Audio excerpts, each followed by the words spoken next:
연기 너무 잘해요. 네, 그럼 감독님부터 인사 말씀 부탁드릴게요. 네, 안녕하세요. 최근에 예능으로 활발하게 하면서도 영화를 찍고 있는 영화監독 장항준입니다. 반갑습니다. 안녕하세요. 영화에 여운이 채 가시지도 않으셨을 텐데 저는 이 치훈이의 불쌍하고 착한 누나 역할, 김수 역할을 맡은 김수진 배우입니다. 네, 안녕하세요. 반갑습니다. 저는 이번에 루소 역할을 맡은 배우 이순원이라고 합니다. 네, 귀한 시간 내셔가지고 이 자리에 와주셔서 너무나 진심으로 감사드리고요. 이 짧은 시간이지만 여러분들하고 좀 좋은 시간 그리고 재밌는 시간 가졌으면 좋겠습니다. 감사합니다. 네, 행사 진행 순서 말씀드릴게요. 제가 감독님과 두 배우님과 영화에 대해서 얘기를 나누고요. 여러분들의 질문을 받도록 하겠습니다. 그리고 질문해 주시는 분 선착순 5분께 감독님과 두 배우님 그리고 송은희 제작진님 사인이 담긴 포스터를 전해드리도록 하겠습니다. 그래서 그리고 질문하실 때 간혹 이제 2-3개씩 질문하시는 분들이 계시고요. 더 많은 사람들이 질문할 수 있도록 좀 아쉽겠지만 딱 한 가지씩만 질문해 주시면 고맙겠습니다. 오늘 이 영화 주기가 굉장히 다양하게 자주 열리고 있는데 오늘 컨셉은 세탁소 가족입니다. 저희가 주 두 분 배우 연기와 그리고 가족 이야기를 중점적으로 할 거라는 점 말씀드리고요. 여담입니다만 제 아버지가 세탁소 하셨거든요. 영화사 측에서 그 사실을 알고 저한테 사회를 부탁한 걸로 제가 알고 있습니다. 농담이었고요. 감독님 이게 제가 감독님 사전에 인터뷰를 했었습니다. 영화 개봉 앞두고 그동안 두 배우님을 캐스팅한 이야기가 평소에도 메모지에 늘 두 배우님 이름을 적고 다녔는데 언젠가는 두 배우랑 같이 본격적으로 일해보고 싶다 이렇게 말씀하셨는데 감독님께서 두 배우님을 캐스팅하게 된 계기에 대해서 설명해 주십시오. 이 두 분은 아시는 분은 잘 아시겠지만 무대에서 연극 무대에서 굉장히 오랫동안 활동을 하셨고 그러니까 쉽게 말하면 진짜 찐 실력이 있는 분들이고 굉장히 가격이 저렴한 면이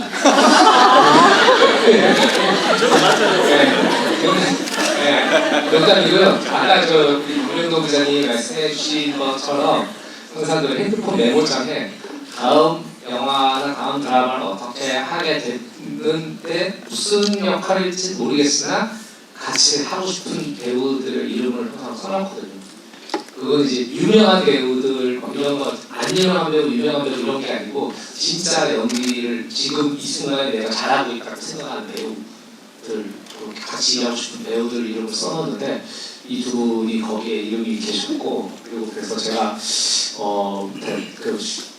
시나리오가 다 나오지도 않은 상태에서 제안을 들어서 같이 일을 하게 된 것 같습니다. 혹시 지금 또 적어주신 분 계신가요? 일단 두 분 이름 뺐고요. 나중에 모두 끝나고 술자리에서 차례차례 말씀드리겠습니다. 그 전에 각각 한 편씩 작품을 하셨잖아요. 네. 김수현님은 리바운드에서 이순원 배우님은 기억의 밤에서. 리바운드도 같이 했어요. 그때 같이 나오셨어요. 안양고등학교 코치로. 안양고 코치로 기억해 주십시오. 안양고 코치로 나오셨습니다. 그때 좀 어떠셨어요? 사실 그 두 분께 거의 부탁을 드린 거였어요. 크지 않은 역할이었는데 굉장히 잘하실 거라는 믿음이 있었고 이순원 배우 같은 경우에는 처음 기억의 밤이라는 영화를 통해서 오디션을 보면서 알게 됐던 분이었거든요. 근데 그게 들어오실 때부터 너무나 좀 범상치가 않았어요. 그러니까 이게 형사의 외모인지 범죄자의 외모인지 애매한 선상에 있거든요. 그런 점이 굉장히 좋은 배우라고 생각을 했었어요. 그러니까 뭔가 규정되어지지 않은 외모 같은 느낌이 들었고 그리고 작업을 같이 해보니까 나름의 캐릭터에서 있어서 디테일들이 있어서 그런 것들이 제가 모니터 보면서도 되게 흡족했었고요. 김수지 배우는 전부터 제가 김수진 배우가 저를 모를 때부터 같이 일하고 싶었던 배우였습니다. 예. 네, 박수 한번 부탁드립니다. 이 영화가 감독님 같은 배우들이 케미가 좋지 않았나 그런 생각이 들고요. 이순원 배우님께 여쭤보도록 하겠습니다. 아내 캐서린과 대화를 하다가 위험한 제안을 받고 이제 그 위험한 계획을 실행에 옮기려고 시도하는 그런 역할이신데 처음에 이제 캐스팅 제안 받고 이 역할에 대해서 좀 흥미를 느꼈던 시점은 어디에 있을까요? 일단은 아까 노동님께서도 말씀하셨듯이 그 시나리오를 좀 보내주셨는데 완성되기 전에 보내주셨는데 일단은 너무 재밌었어요. 그때 당시에 다른 반가운 조정 활동이라고 그 촬영을 하고 있는 중간이었는데 그 대본을 이제 보내주셔가지고 잠깐 쉬는 타임이 있어서 한번 봤어요. 근데 이게 이제 계속 읽히는 거예요. 그래서 이 촬영하는 중간에도 계속 보고 싶더라고요. 생각이 나고 그래서 너무나도 하고 싶었고 그리고 이제 전체 대본이 다 나왔을 때 이 문석이라는 캐릭터를 봤을 때 사실은 이 배우 입장에서 한 영화의 이런 희노애락과 그리고 전체적으로 끌어갈 수 있는 이런 역할을 맡았다는 것 자체가 굉장히 큰 영광이거든요. 그리고 그 감독이 또 누구냐, 이 또 대한민국에서 가장 유명한 또 장한철 감독님 아니겠습니까? 그런 모든 면에서 다 매력적이었던 것 같아요. 그래서 이 역할이 다른 사람에게 가지 않도록 감독님한테 바로 연락을 드렸었는데 전화를 안 받으시더라고요. 그래서 굉장히 초조했던 그 경험이 있었습니다.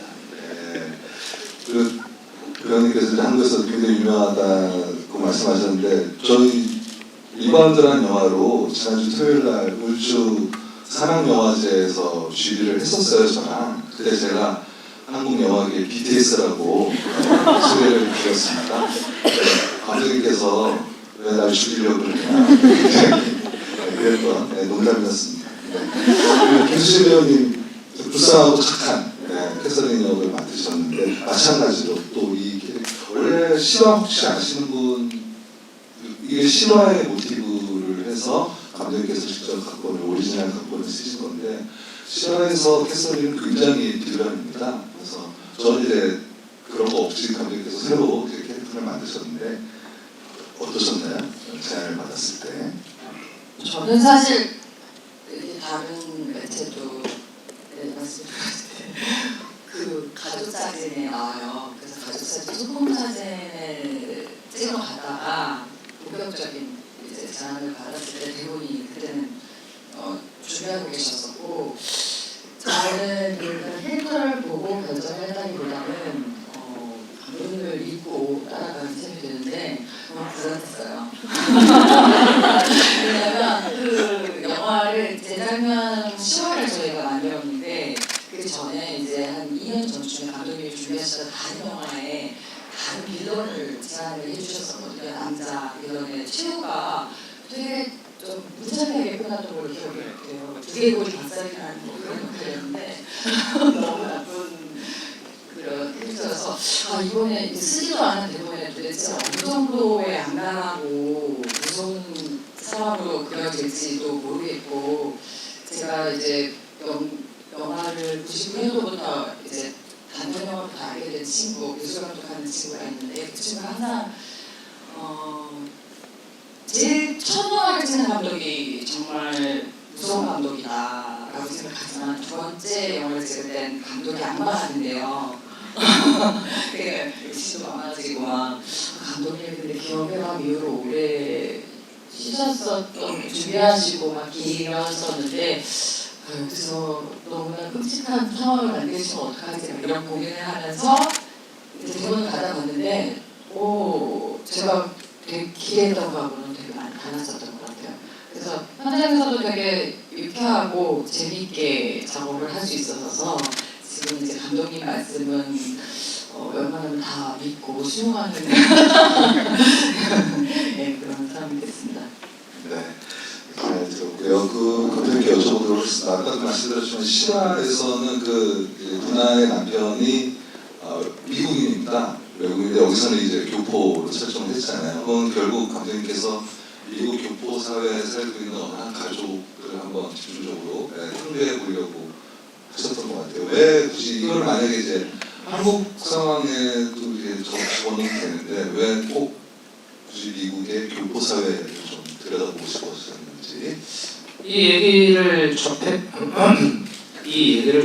때 그 처음에 이제 드는 생각은 뭐였냐면은 이게 사실 실화를 그대로 재현한다는 건 굳이 다큐멘터리가 있는데 굳이 필요할까? 이 이야기에서 우리 뭘 느껴야 되고 나는 뭘 얘기하고 싶은 거지 하는 생각들을 했을 때 이 과정은 언제나 교포 과정이었으면 했어요. 미국 교포 과정. 그래서 그 미국 교민 사회가 그렇잖아요. 이렇게 80년대에 오신 분들은 80년대에 멈춰 있고 시간이 90년대 오신 분들은 90년대에 멈춰 있고 한국은 2026년대가 돼서 개방적이 되고 굉장히 많은 가치관들이 바뀌었지만은 미국에 전에 이민 가셨던 분들은 그분들의 한국은 거기에 시간이 멈춰져 있고 아무리 이렇게 개방적인 미국 사회 안에서도 상당히 보수적인 포지션을 갖고 계시잖아요. 그래서 그런 교민 사회 폐쇄성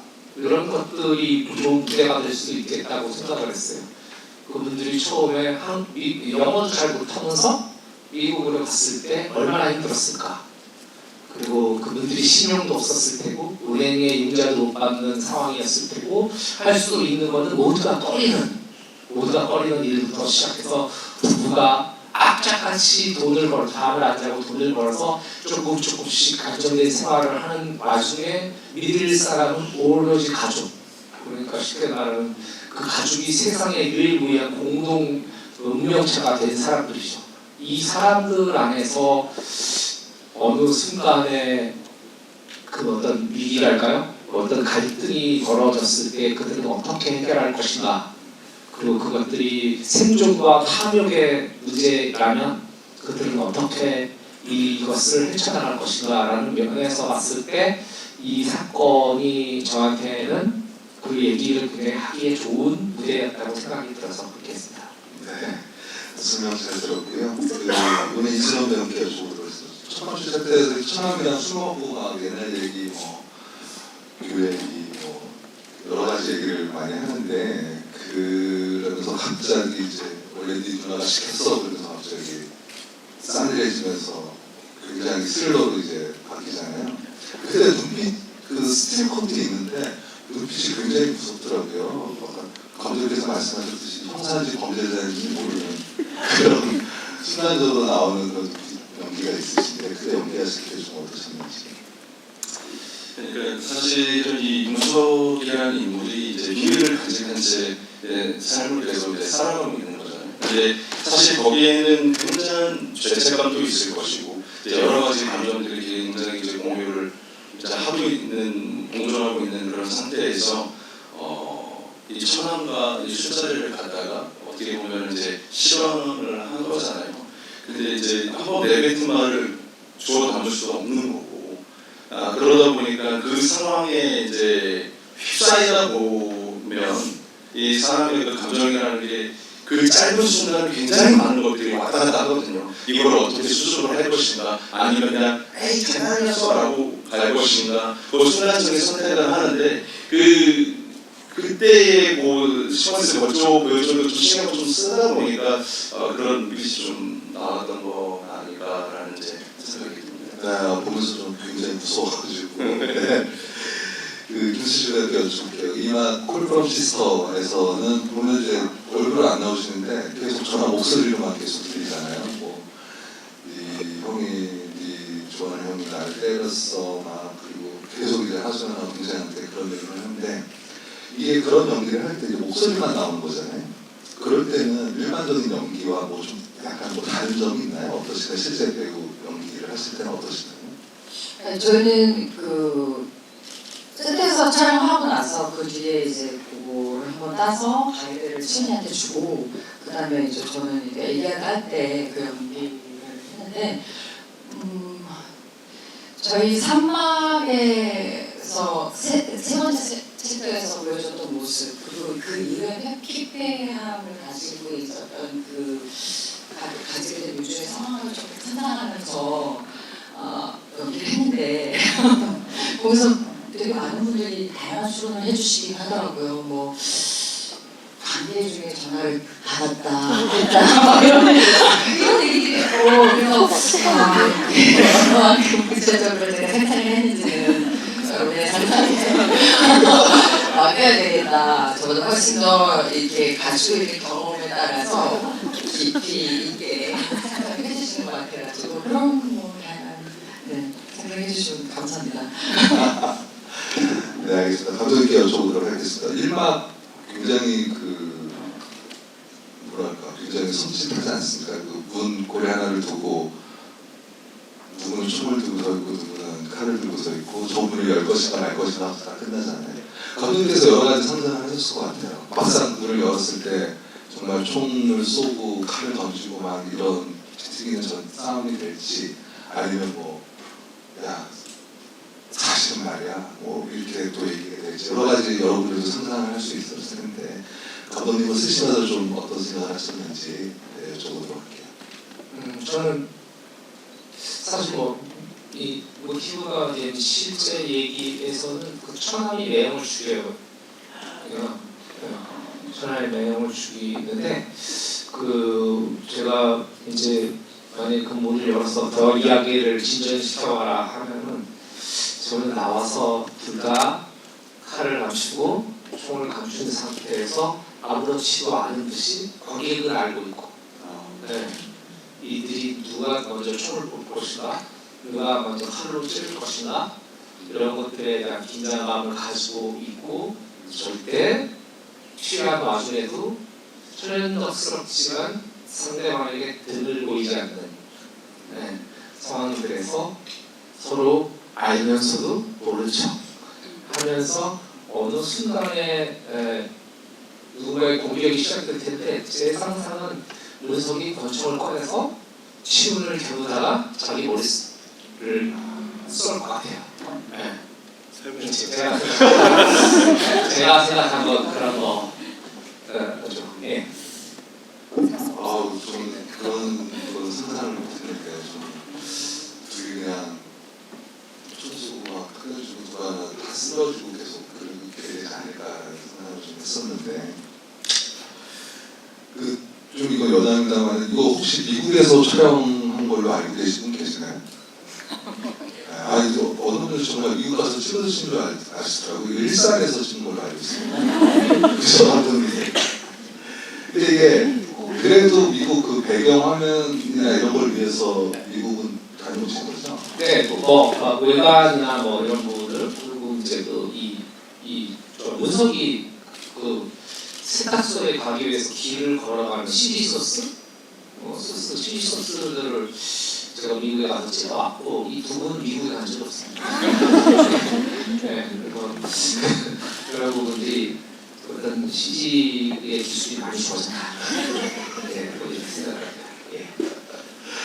네, 세탁소 얘기 나와서 이순원 배우님 연기 세탁소 안에서 굉장히 런 부분에서 굉장히 조마조마하잖아요. 네, 굉장히 긴장감이 넘치는데 그게 아마 연기하기가 너무 쉽지 않았을 것 같아요. 그 짧은 제작 기간 동안에 그 안에서 어떻게 이거를 부도덕한 일을 정말 비윤리적인 일을 저질러야 되는 상황 속에서 감정 잡기가 굉장히 쉽지 않으셨을 것 같은데 그때 좀 어떠셨나요? 그러니까 이게 어떻게 보면 이제 배우가 엿보는 것 같아요. 이제 사실 거기서 느낄 수 있는 누군가의 죽음을 목격한다든가 그리고 예를 들면 이제 누군가를 죽이러 간다든가 사실 이런 감정들을 살면서 경험하기 쉽지 않은 부분들이잖아요. 그래서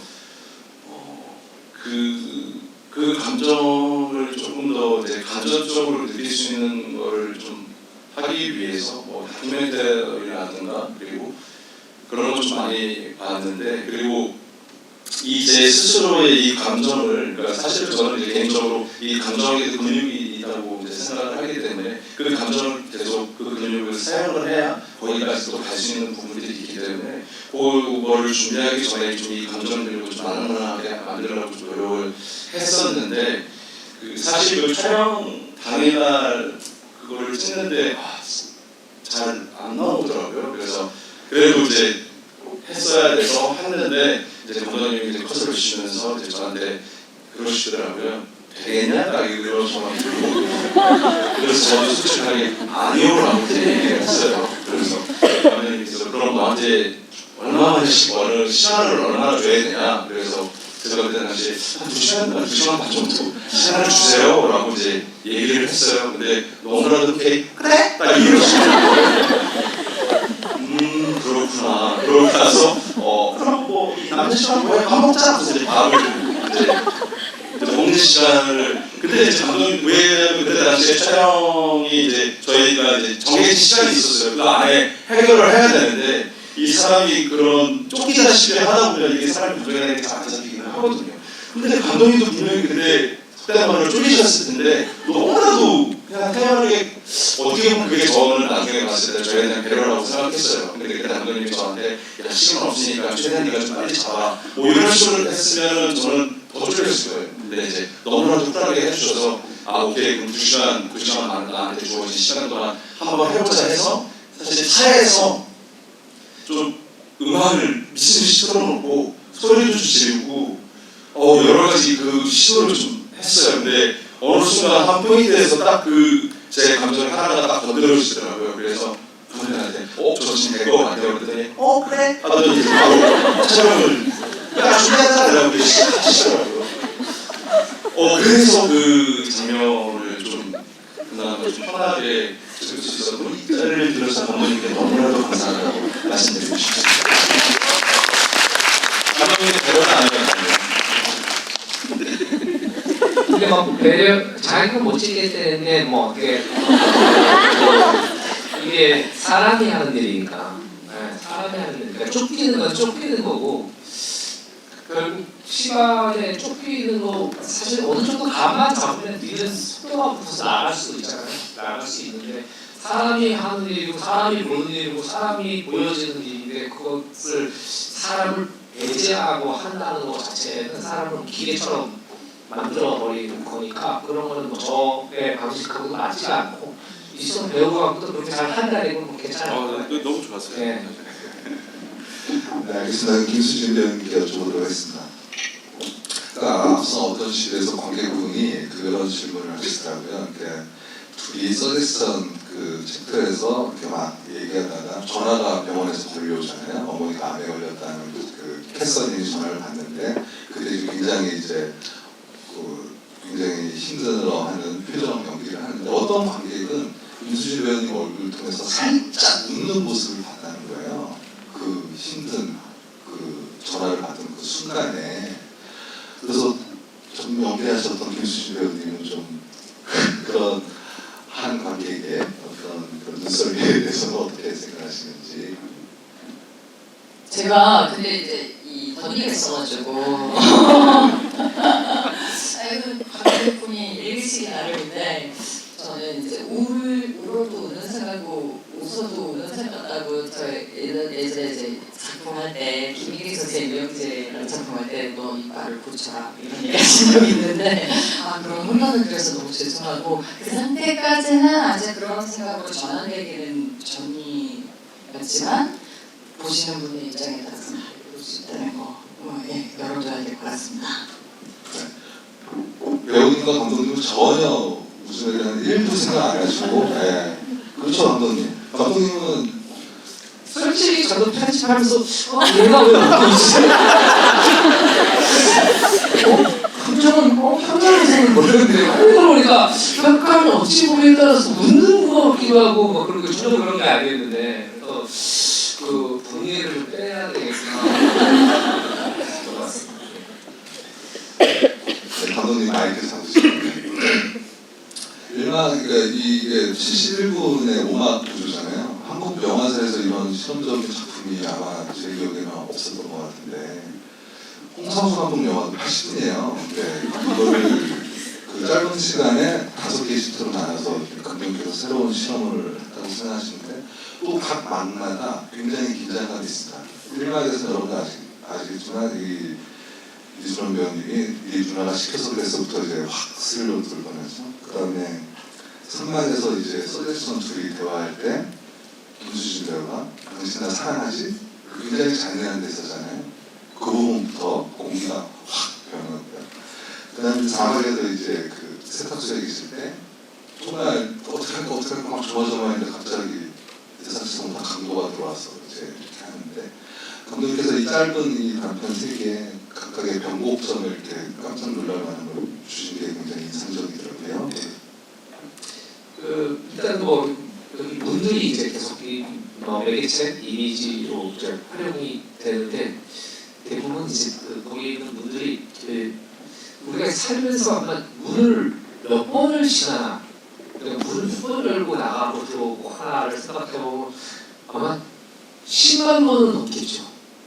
매일 우리는 택시에서도 내리고 자동차에 타기도 하고 엘리베이터 문이 열리기도 하고 배 방문을 그리고 화장실 문을 통과하면 다시 화장실 변기가 있고 그리고 그 집안의 방문 여러 방문들을 계속 통과하는 거예요. 하루에도 수십 번 수백 번씩. 그런데 아마 여기 오는 여기 일정에서도 아마 사실 알기 모르게 굉장히 많은 분들을 통과하셨을 텐데 이 가족들에게 가장 결정적인 문들 인생의 항로를 바꾼 결정적인 문들은 무엇이었을까? 이걸 열지 말아야 하는 문, 그리고 열 수밖에 없는 문, 그리고 도저히 이 문은 우리의 의지로 할 수 없게 나갈 수밖에 없는 문. 그리고 마지막 챕터에서만 유일하게 이제 문이 열려져 있는데 다른 문들은 다 닫혀져 있는데 대부분 문을 열면 다음 이야기로 이동을 하거나 그리고 이 사람의 선택으로 운명이 바뀌는 얘기들인데 마지막 이 문이 열려져 있는 거는 밖에서 소리도 들리고 보이지 않아요. 우리가 첫 번째 봤던 이제 원수가 된 두 남자가 너무 좋은 한 대를 보내고 그 엄마에게 선물해줄 기타곡을 연주를 하고 밖에는 너무 밝은 햇살이 비추고 있는데 문은 열려 있는데 그들은 보이지 않아요. 그러니까 아이러니컬하게도 열려있지만 갈 수 없는 시간의 문이죠. 우리는 거기 갈 수 없죠. 가장 행복했던 그 시간의 문으로. 그런 의미에서 이제 문들을 이제 설정을 했던 거고요.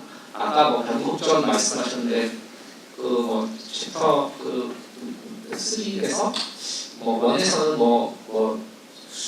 술김에 니네 누나가 나보러 했어. 그리고 사실 2도 좀 어느 정도는 있어요. 관객들은 알고 있기 때문에 누나가 얘기를 전화로 계속 하잖아요. 누나가 굉장히 짜증스럽게 막 계속 흐느끼면서 짜증내면서 통화를 하는데 이게 걔가 우리 엄마를 죽였어. 그 얘기를 하거든요. 걔가 우리 엄마를 죽였을 때 분명히 이 앞에 문석은 니네 누나가 나와서 시켰어. 둘의 얘기가 달라요. 투의 얘기하고 도대체 이 태성이는 술 취한 상태에서 진실을 얘기하고 있나? 그런 좀 궁금증이 확대를 말했고 그리고 태성이는 자기 동생한테 정치대박이 유도한 것인가? 이런 의심도 하게 만들고 싶었고 그리고 쓰리 같은 경우에는 아까 말씀하셨던 자기나 사랑해? 이제 그거는 이제 우리가 이제 흔히 친구들끼리 얘기할 때 이제 너나 믿지. 너나 믿지는 대부분 비상식적인 제안을 할 때 나와요. 얘기죠. 야 저거 그냥 손만 대면 우리가 우리 거야. 어차피 지금 주인이 여기 없잖아. 어떻게 해? 너나 믿지? 그렇게 저 굉장히 결정적인 제안의 뉘앙스고 또 그 뒤쪽에 또 이 뭐지? 생각이 나는데?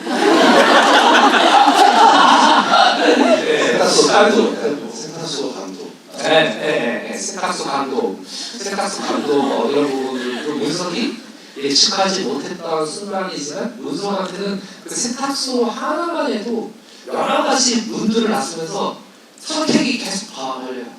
그 차에서 내리지 않았다면 만약에 그 차에서 그냥 울기만 하고 그 차에서 내리지 않고 그냥 집으로 다시 갔다면 그런 일은 없었을 거고 그리고 차에서 문을 열고 내려서 세탁소에 문을 열고 들어가지 않았다면 그리고 안에서 강도가 왔을 때 개입을 했었다면 그리고 강도가 총을 맞고 강도가 도망간 다음에 엄마가 피를 흘려서 쓰러진 걸 보고 지나치지 않았다면 굉장히 많은 선택들이 기다리고 있거든요. 그러니까 저는 그런 데에서 있어서 굉장히 중요한 부분들에 나름 이제 좀 설정을 했던 것 같습니다. 네, 잘 알겠습니다. 이수람 배우님께 여쭤보도록 하겠습니다. 그 서데스턴 챕터 같은 경우 이제 두 분 연기 굉장히 롱테이크로 이제 이루어져 있는데 굉장히 힘들었을 것 같아요. NG도 좀 낮췄을 것 같고 제가 알기로는 하루 동안에 찍었었던 것 같고 알았는데 좀 어떠셨는지 몇 번 한 번 잘못되면 처음부터 다시 해야 되고 막 이런 거잖아요. 그렇죠. 이제 그거를 이제 원샷 테이크로 이제 가는 거였어서 근데 사실 옆에 계신 누님도 그렇고 저도 그렇고 사실 이제 연극 자체를 이제 좀 오랫동안 했었어서 그게 어느 정도 이제 좀 도움이 되는 것도 있었는데 또 이제 이게 또 매체다 보니까 또 다르다 보니까 또 다른 느낌이었는데 사실 굉장히 부담스럽긴 했어요. 그리고 이 배우들뿐만 아니라 그리고 계시는 카메라 감독님하고도 그렇고 보고 계시는 연출 감독님하고도 그렇고 이 모든 분들이 스태프들과 이 배우가 정확하게 호흡이 맞아 떨어졌어야 되기 때문에 근데 사실은 NG도 몇 번 나긴 했었는데 저희 그 시내에서 윤주가 나가고 제가 뒤따라 나가는 거기까지 사실 한 번을 좀 갔었거든요. 근데 거기 때쯤에 그 스태프분들 중에서 막내분들이 있었어요. 근데 거기 잠깐 숨어 있다가 카메라가 이렇게 살짝 돌리는데 거기 막 숨어 있는 게 걸렸어요. 그래가지고 순간 촬영장에 정전이 한번 있었죠. 근데 우리 또 감독님께서는 너무나도 쿨하게 다시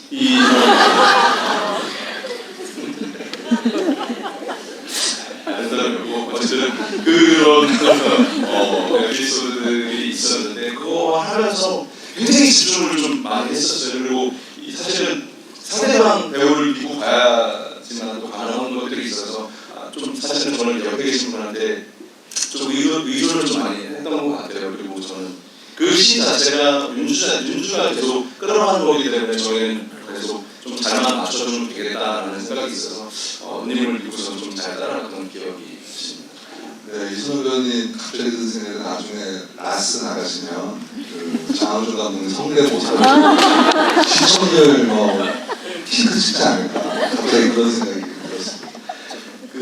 김수지 배우님 보면 대사량이 굉장히 많잖아요. 박사장 녹힐해야지, 담배 펴야지, 술 마셔야지, 또 병원에서 별로 전화 받아야지, 남편한테 위험한 자랑해야지, 문 열고 나가야지. 이게 그것도 하루 만에 쉽지 않을 텐데 좀 됐을 때 좀 어떠셨어요?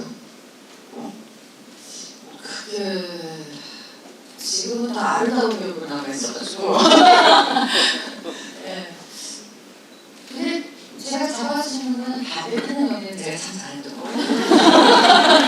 그리고 이게 사실 요즘은 흡연자들이 설 데가 없는데 저도 담배 필 줄 알긴 하지만 11인짜리를 이제 그리고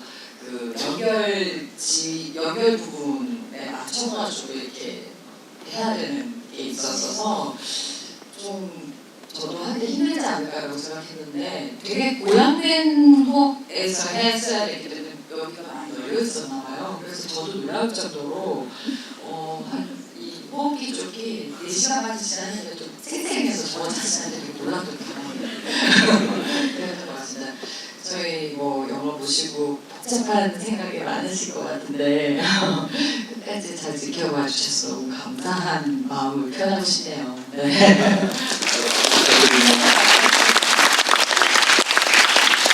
감독님 예전에 엄청나게 흉내냈었던 아이 가르켜라, 불어라고가 코미디 영화도 하시지만 여러분 아시고 드라마 사인도 있고 기억의 밤도 있고 또 이 영화도 있고 보면은 제가 봤을 때는 굉장히 유쾌하고 밝은 코미디 영화도 잘 만드시지만 인간 본성의 어두운 것들을 풍부하시는 영화에도 굉장히 또 관심이 많으세요. 차기작 두 편도 오컬트 코미디와 또 어두운 드라마 두 개를 동시에 준비하고 계세요. 그래서 저는 감독님을 보면 대부분 이렇게 양극단을 오가는 감독님은 그렇게 흔치 않거든요. 한국 충무로에서 감독님께서는 좀 인간에 대한 관심도 많고 또 인간의 다양한 측면을 좀 홍보해보고 싶다는 좀 욕망이 좀 읽히는 것 같아요. 좀 어떠세요? 저는 항상 사람을 좋아하고 사람에 관심이 많았어요. 네. 사람이 많은데 사람은 밝은 면도 있고 그렇지 않은 어두운 면도 있고 누구에게나 모두가 50대 49냐 40대 59냐 그런 차이일 수 있을 것 같은데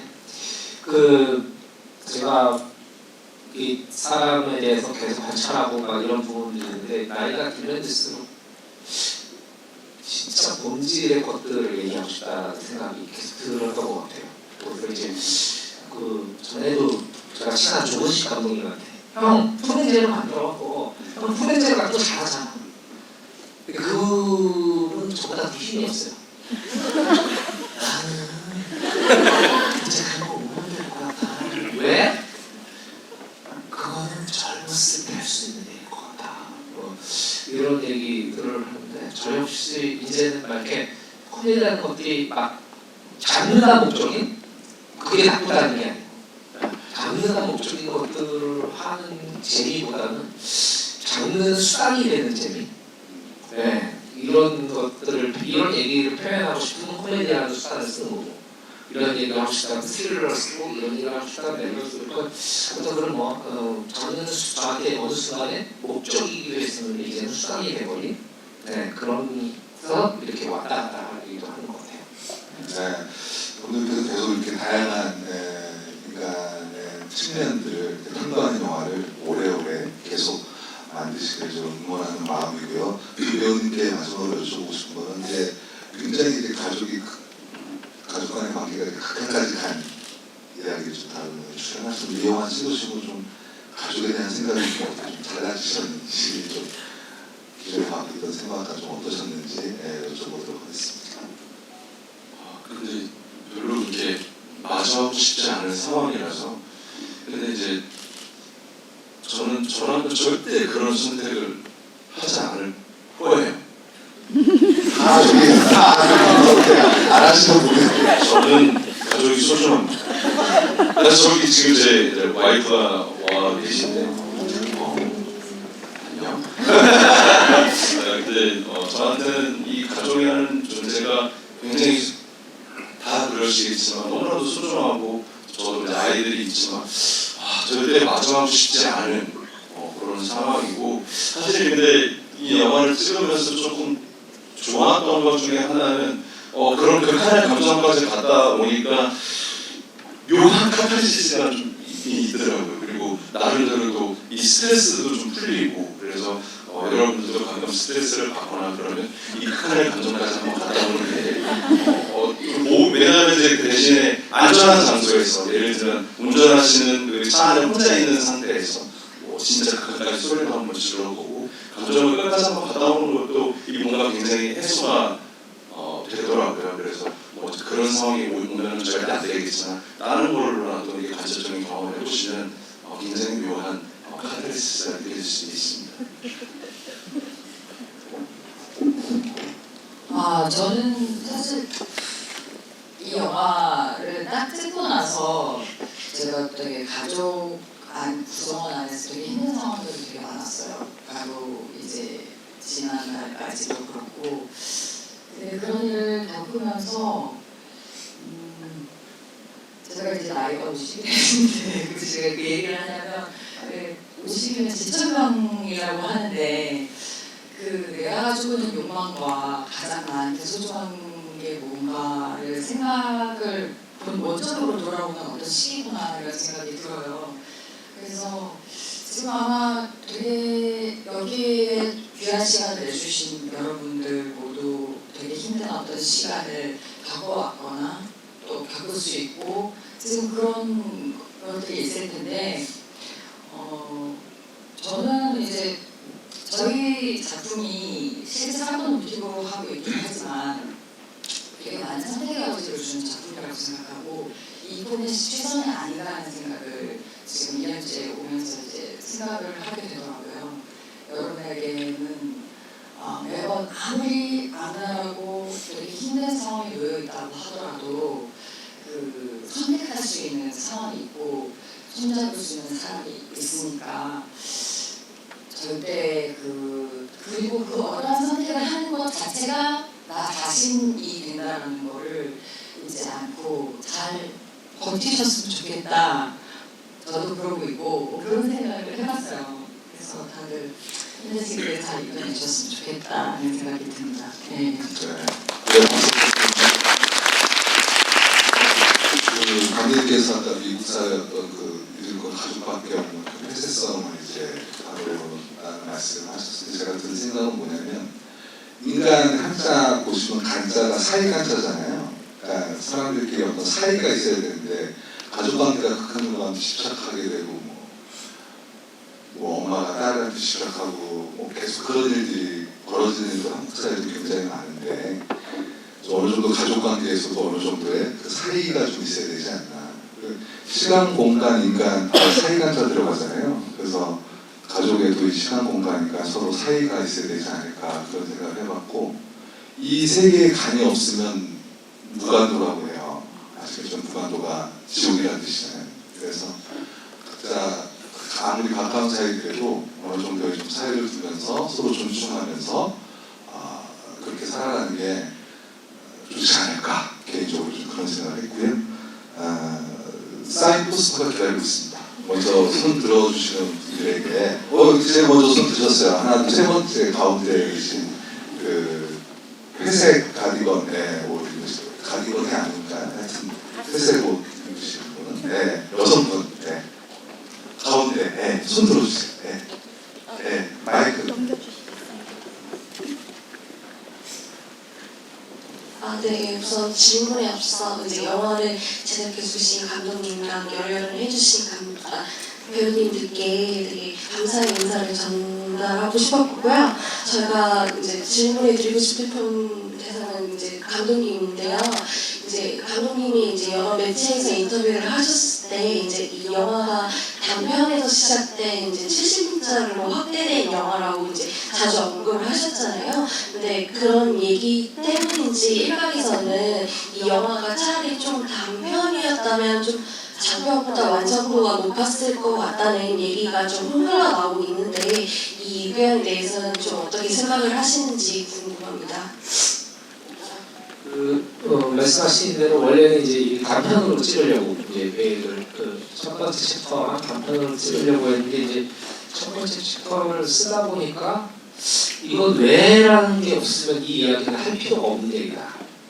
왜 이런 사건이 벌어졌는지 이들은 어떤 사람이었는지가 없다면 그냥 마지막에 우리가 알지도 못하는 반전만 이거 끝나는 단편? 그냥 뭐 몰랐지? 이러면서 끝나는 이 이야기의 무대와 이 이야기 안에서 도대체 어떤 가치가 있지? 이런 생각이 들었어요. 그래서 그런다면 그 뒤에 챕터들을 왜? 그들은 어떻게? 이런 것들에 사실 그 원인을 찾아가기 때문에 역순으로 이제 영화를 진행시켰고 만약에 단편으로만 각자 그랬으면 안 찍었을 것 같아요. 네. 그렇게 돼서 장편이 된 것 같습니다. 네, 다음 질문 제가 이건 안 시킬 수가 없는데 오프도 더 아웃 보세요. 네. 그 감독님이 지난 7월 부천 리바운드 리바운드에서 CG가 활용됐다고 하셨잖아요. 아무래도 리바운드가 그 10년 전 이야기다 보니까 또 지금은 출시됐는데 그때는 출시되지 않았던 자동차 모델을 이제 지우는 형식으로 CG를 활용하셨다고 하셨는데 이번 오픈 더 도어도 그 과거의 사건을 다루는 영화인데 여기서도 CG가 활용된 장면이 있는지 궁금합니다. 일단은 이 영화 그 CG가 사실 상당히 많이 쓰여진 그런 영화예요. 예를 들면 이제 문석이 세탁소 가는 장면 이런 것들은 사실 차는 우리가 그냥 세워놓고 찍고 저희가 이제 뉴욕에 가서 촬영 감독이랑 뉴욕에 가서 배경을 찍고 차창으로 다 합성을 해서 그리고 뉴욕 배경 그런 것들 차 밖으로 지나가는 뉴욕 그리고 뭐 버스나 이런 것들을 저희가 직접 드라이빙을 하면서 차의 시점대로 다 찍었던 장면들이었고 그리고 집 안에 문석하고 이렇게 이 치우라고 첫 번째 챕터에서 얘기하고 있을 때 여러분들 못 느끼실지 모르겠지만 가끔 이제 차 물 붙듯이 나고 뭐 이런 변화들이 있거든요. 그런 것들 그리고 이 두 분이 이제 제안하실 때 엄마를 어떻게 하자 이런 제안을 할 때도 사실은 세팅이었거든요. 바깥의 풍경이나 뭐 애들 떠드는 소리 이런 걸 싸우지만 아무튼 그런 것들하고 제일 힘든 저기는 네 번째 챕터에서 라운딩이라는 챕터에서 문석이 차에서 내려서 걸어가서 세탁소까지 가서 그 세탁소까지 안에 들어가는 데까지가 사실 좀 고난이도의 CG가 있었던 것 같고 그리고 나와서 달려가는 것도 사실은 저희가 그냥 미국에서 찍은 거 맞아요. 뒤에서 쫓아오는 차, 헤드라이트 막 번쩍번쩍번쩍하는 차, 그 도로는 다 미국이거든요. 근데 이준호 씨는 일산에서 달렸어요. 이제 그거 찍을 때 사실 이제 CG를 입히기 위해서 뒤에 이제 녹색 배경을 하는 걸 찍어야 되거든요. 그래서 그걸 들고 있는 3명 정도와 저와 카메라 감독이니까 동시에 같이 맞춰서 뛰었어야 했거든요. 그래서 그거 찍을 때 굉장히 테이크를 여러 번 갔어요. 거기에 딱 맞춰야 되거든요. 그래가지고 엄청 숨이 찼던 기억이 나요. 그래서 다음 이번에 저 남성 관객 질문 한번 받아볼게요. 혹시 남성 관객 더안 보이시나요? 네, 먼저 좋은 영화 만들어주시고 열연해주셔서 감사합니다. 챕터 1부터 5까지 이제 시간이 역순으로 나오는데 이 역순으로 이제 설정하신 게 마지막에 그 강도가 나타나는 그런 반전을 보여주기 위함이신지 아니면 다른 걸 이제 보여주고 싶으셔서 이렇게 만드셨는지 궁금합니다. 그 역순으로 봤던 것들은 아까도 잠깐 말씀을 드렸었는데 이것들은 이렇게 이 가족이 이렇게 되었다. 사실은 상업영화 같으면 어떻게 진행돼야 되냐면 순서가 그렇게 되면 안 돼요. 상업영화 이런 가족이 있고 그리고 이 중에 조금 성격이 모난 딸이 있고 네. 그리고 엄마가 자애로운 엄마가 있고 그리고 철없는 누가 있고 그리고 애형이 있고 이렇게 막 이제 갔다 갔다 하다가 어느 날 엄마가 사고를 당하게 됐는데 어느 순간에 우리 가족은 범인이 있다 라는 걸 알게 됐다. 우리 가족은 과연 누가 범인인가 그리고 그 범인을 알았을 때 우리는 어떻게 그 범인을 공격해야 할 것인가 그 범인이 가르쳐진 반전 이런 형식으로 가든지 아니면 캐서린이 주인공으로 완벽한 여자 빌런 네. 실제로 실화 저희가 모티브로 한 실화에서는 캐서린이 남편한테 엄마를 죽이자고 얘기를 하는 것도 그렇지만 자기 시윤이 동생한테 니네 매형이 네 엄마 죽였어 라고 얘기하는 것도 원래는 캐서린이거든요. 그러니까 당대에 굉장히 그 진짜 악녀인데 그렇게 되면은 좀 상업적 장르 영화라서 여자 빌런 강력한 여자 빌런이 있는 그런 거였던 것 같은데 뭘 물어보셨죠? 얘기하나?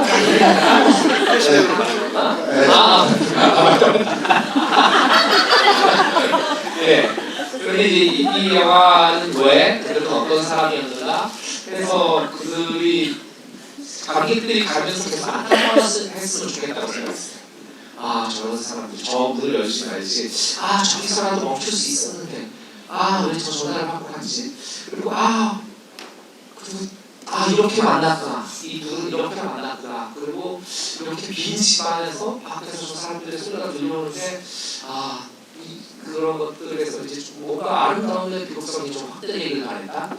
이런 면에서 이제 역순으로 가게 된 것 같아요. 네, 다음 질문. 뒷부분 뒤쪽에서 저기 남성분 오른손 들고 계신. 네. 그리고 제가 그동안 영화를 좀 하고 이렇게 GV도 좀 몇 번 많이 하고 그랬었는데 오늘 좀 독특한 진짜 GV입니다. 잊혀지지 않을 것 같은데 영화를 안 보시고 GV만 보시고 계세요. 저희 이제 그 범죄도시 카지노의 강혜선 감독님과 김구철 기자님이 영화를 볼 거 예배를 끊어줬다가 늦으셔가지고 극장을 들어주지 못하고 영화 끝난 다음에 지휘할 때 들어주셔서 지금 내용도 모른 채 아마 세계 최초가 아닐까. 네, 선생님 질문해 주세요. 예. 저는 좀 엉뚱한 질문일 수도 있고 좀 가벼운 질문일 수도 있는데 그 챕터 에선가 그 처남이 누나랑 전화 통화하는 그 뒷 건물 장면에 그 주차장 위에 오픈더도어라고 써 있더라고요. 그 혹시 어떤 감독님의 의도가 있으셨는지 개인적으로 궁금했습니다. 그렇죠. 뭐 개인적인 질문이시겠죠. 그 전에도 그런 질문을 받은 적이 있는데 뭐 일종의 저희들의 이제 시그니처 약간 성향 같은 거였던 것 같아요. 가끔 감독들이 이렇게 자기 작품에 뭔가 우리만 알 수 있는 근데 그걸 알아차리 주는 몰라 그런 것들 가끔 안에다 집어넣거든요. 네, 그래서 감독들이 가끔 자기 작품을 출연하기도 하고 진짜 행위로 관객이 못 알아보더라고요. 그거는 저희 정확히 보신 것 같습니다. 예. 근데 되게 있을 법한데 그냥 흘리기 쉬운 그런 부분이었던 것 같아요. 네, 다음 질문 또 받도록 하겠습니다. 여기 하얀 옷 입으신 너무 간절하게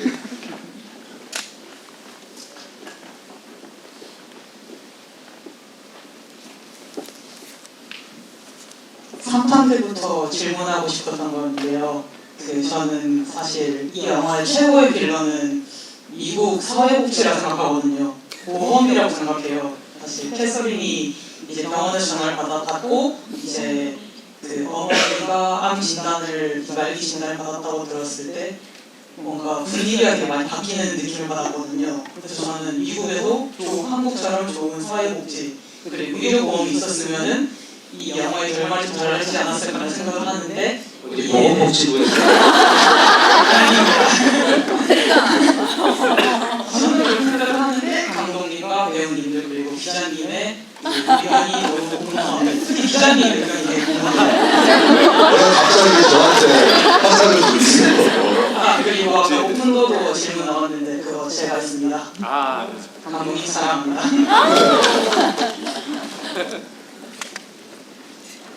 미국 사회가 어쩌도 제가 미국에 안 살아봤어요. 이게 이제 어느 분은 진정한 빌런은 등장하진 않지만 박 사장이 빌런이다. 박 사장이 돈만 빨리 달라고 안 해도 캐서린이 그런 박 사장 애플로 게임 만드셔서 몇천 달라고 하는 그런 거였고요. 설마 진지한 답변을 원하시는 건 아니시죠? 미국 사회복지 제도에 반반이에요. 네. 그리고 확실한 거는 한국 사회복지가 미국보다 좋은 건 확실한 것 같습니다, 여러분. 네. 그리고 마지막으로 질문 받고 마무리를 하도록 하겠습니다. 네, 오늘은 이거 너무 손을 크게 들어가지고. 네.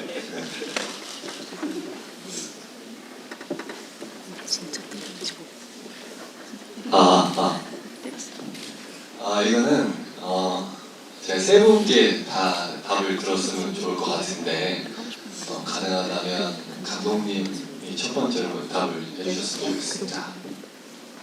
이 작품을 통해서 감독님이 보여주고자 하는 인간의 가장 큰 잔혹성 첫 번째와 그 이유에 대해서 듣고 싶습니다. 사실 이 작품에서 제가 인간의 잔혹성을 이야기하고자 했다기보다는 우리는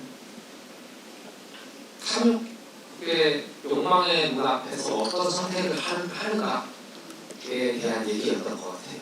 결과적으로는 엄마가 그렇게 죽게 되고 처남이 매형을 죽이게 되지만 사실 여기 이 실제 캐서린 말고 여기 그에 나온 캐서린 같은 경우는 사실은 주변의 이웃들이 얘기할 수 있는 얘기들을 하고 있어요. 근데 엄마 어차피 말기암에 걸렸어. 어차피 몇 달 못 살아. 우리 병원 수술 있어? 없잖아. 수술 받아도 엄마 돌아가실 거야. 그리고 세탁소만 빨리 우리가 팔면 우리 집안은 살아갈 수 있어. 그리고 이 고비를 넘지 못하면 우리는 이 집도 잃게 돼. 우리가 지금까지 이 위해서 몇십 년 동안 이루어온 것들을 다 날리고 길바닥에 앉게 된 거야. 명만 희생하면 돼. 그럼 우리 행복하게 살 수가 있어. 사실 그런 제안을 하는 분들은 진짜 그게 꼭 한 분 계세요. 한 명만 희생하자. 네, 위기의 순간에. 네. 우리의 현대 사회도 그렇게 살아온 사람들이 굉장히 많아요. 누군가 희생했다. 그리고 누군가 희생하도록 강요했다. 네.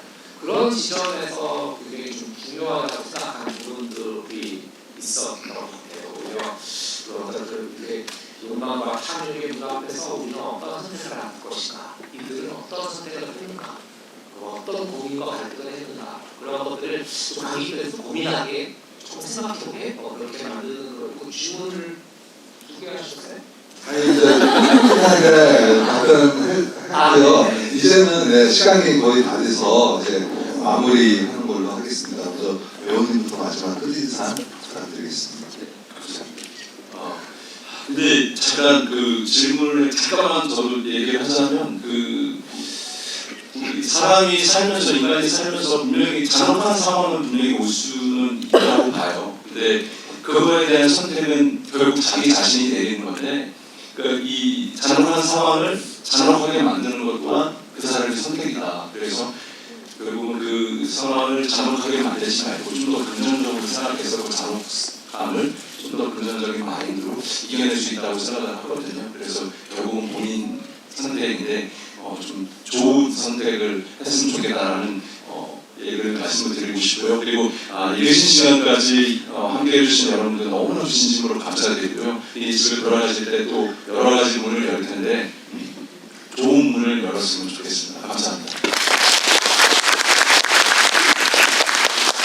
저희 영화가 제 생각에는 되게 불친절한 영화고 불편한 영화이기도 합니다. 물론 장 감독님의 이렇게 사랑스러운 외모에 속아서 오셔가지고 배신감을 안고 가신 분들도 많고 이건데 저희가 2년의 여정을 통해 가지고 이제 관객들을 만나 뵈면서 되게 많은 끝까지 다 최선을 다하고 또 관객분께 마지막에 이 순간까지 이 영화에 대해서 또 이 공간에서 좋은 기억을 갖고 가실 수 있도록 되게 애써주셔가지고 장 감독님한테 너무 감사한 마음이 들어요. 박수 주세요. 나은 사람이 되고 싶게 만드는 게 그게 사랑하는 사람하고의 어떤 관계에서 빚어지는 어떤 그런 케미컬 이런 거잖아요. 우리 모두 서로 많이 사랑하고 저는 아는 사람이 되도록 노력하는 그런 시간이 됐으면 좋겠습니다. 너무 감사합니다.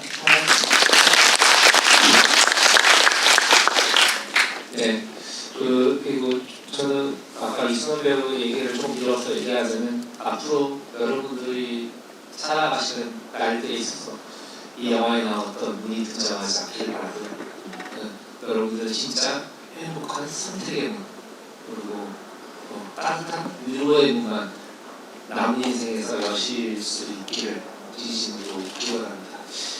그리고 제가 정말 존경하는 20세기, 21세기 최고의 코미디언 김수영 선배님이 올라왔습니다.